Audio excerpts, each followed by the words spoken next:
Well, I'm out here trying to catch the one that got away last night, and I'm hoping I'm having better chances today and land this big bad boy.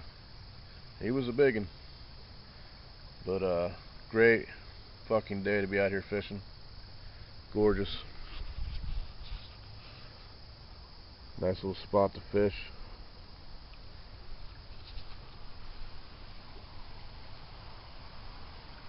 Beautiful little area here.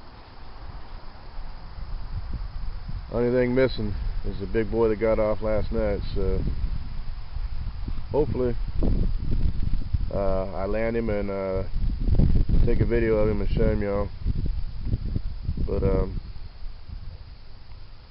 man, it's just fucking peaceful. It's just fucking awesome out here. Later, guys.